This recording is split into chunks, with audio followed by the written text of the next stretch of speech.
Hello, and welcome to the first episode of A Bit of Bytes. I'm your host for today, Blake Evans. Today I'll be explaining the ins and outs of a typical home router, what they are, what they do, and the different parts inside of it. So without any further ado, let's get into it. So to start, there are 5 main pieces in your average home router: an access point, a DHCP server, a firewall, a DNS server, and an Ethernet switch. All an access point does is broadcast the network name, for example, my average family. This is technically called an SSID, which stands for Service Set Identifier. There are also these things called bands, the most common of which are 2.4 and 5 gigahertz. These are the frequencies at which the radio waves in the air oscillate per second. This is known as a hertz, or a cycle per second.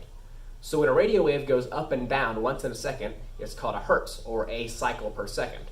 1 gigahertz is equal to 1 billion cycles, or hertzes, per second. These two bands have 2.4 billion and 5 billion cycles per second, respectively. You may already know that 5 gigahertz is faster, but 2.4 has a longer reach. This is because 5 has to oscillate more times in a second, which uses more power than the slower oscillation of 2.4. This causes the frequency to be higher in 5, but the range to be lower. If you live in a larger city with a lot of buildings very close to each other, such as New York City, you may have noticed that the police sirens are a much lower frequency, pitch, than in the other parts of the world. This is due to the fact that lower frequencies are able to penetrate through more surfaces, making them easier to be heard from further away in big cities. Now, smaller towns have a much more traditional high-pitched siren because they don't need to pass through as many surfaces. They just need to be loud and distinct. Pretty interesting fact there. Without getting too much into detail, 5 gigahertz is faster because its channel spectrum, or group of slight variations in the exact broadcast frequency, have more play possible in them when compared to 2.4, which allows more bandwidth faster speeds. Alright, let's move on. So now, next thing we're going to talk about is the DHCP server. A DHCP server gives out what are called IP addresses to all clients on a network. An IP address is essentially the street address of the computer. So if computers need to talk to one another, it connects through its IP address. DHCP stands for Dynamic Host Configuration Protocol, which is actually a pretty good descriptor of what it does.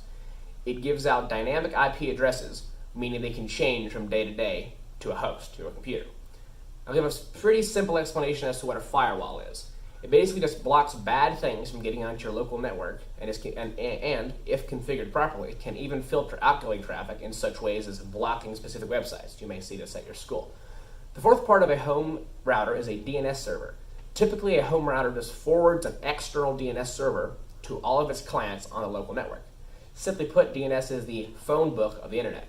It allows you to type in, for example, impendingfailure.com instead of 104.31.64.68. When you type in a website address, it asks your home router for the IP address of the remote server that you're requesting data from. Your home router then forwards the request to a much larger DNS server, such as Google's public DNS 8.8.8.8 or Cloudflare's 1.1.1.1. This server tells your computer what remote IP address to pull data from. Your computer does it, and voila, you have a website on your screen. The fifth and final part is an Ethernet switch. This allows you to plug one Ethernet cable into your router and have multiple ports to plug in your wired devices to. Before the invention of the network switch, people used what were called network hubs. These work similarly to a switch, but manage data much less efficiently. Hubs worked by blasting the data throughout all the ports, and it was up to your computer to figure out what was meant for it and what wasn't. A switch intelligently and automatically determines all of this stuff by itself and takes some of the load off your computer. Thank you for watching this episode of Bit of Bytes, and I'll see you next time.